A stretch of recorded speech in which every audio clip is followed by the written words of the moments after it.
Well, let's go live now to Israel's Defence and Security Forum Head of Research, or Yissachar.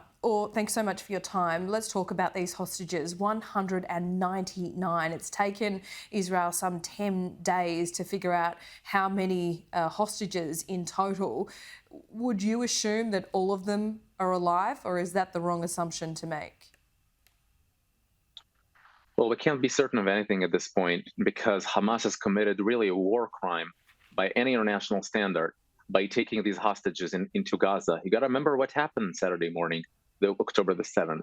Hamas terrorists infiltrated into Israeli cities, abducted and kidnapped babies, young men and women, elderly from their homes, sitting peacefully at their homes, going to celebrate in a party, and then kidnapping them back into Gaza. You got to remember that the Hamas official you've just interviewed did not have all the answers because the situation is more complicated than that. Israel used to have let's say one soldier, Gilad Shalit, held in Gaza, or several bodies of soldiers, but never in a lifetime we imagined we have nearly 200 hostages in Gaza Strip, and they are spread not only in different locations, as all estimates say, but also between different factions. Hamas holds some of them, but also the Palestinian Islamic Jihad, the Popular Front, and any citizens that would be entering from Gaza into Israel and kidnapping them back to Gaza. So there isn't only one address to this cause.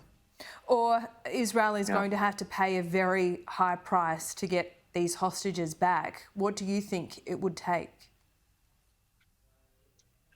Well, I think the situation is extremely complicated. I think the leadership understands it very well. I know that there are literally hundreds of people in all levels of government, both diplomatic and intelligence and operational, who are working on it feverishly. And we've seen really non-relenting effort by both Israeli services and the Pentagon and the CIA. We've seen pressure on Qatar. Bear in mind, Qatar plays a double game here by both hosting and harboring Hamas terrorists in their five-star hotels in Doha, while having relations with the U.S. and the West.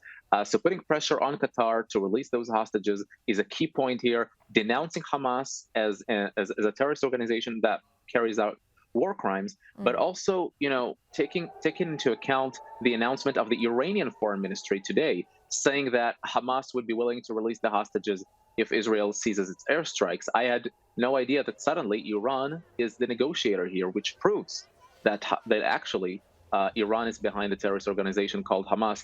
The international community needs to understand this. This is Iranian fingerprints all over this massacre, all over these crimes against humanity. And all countries in the world should reconsider their relations with Iran, especially snapping back the sanctions until all hostages are back home safely.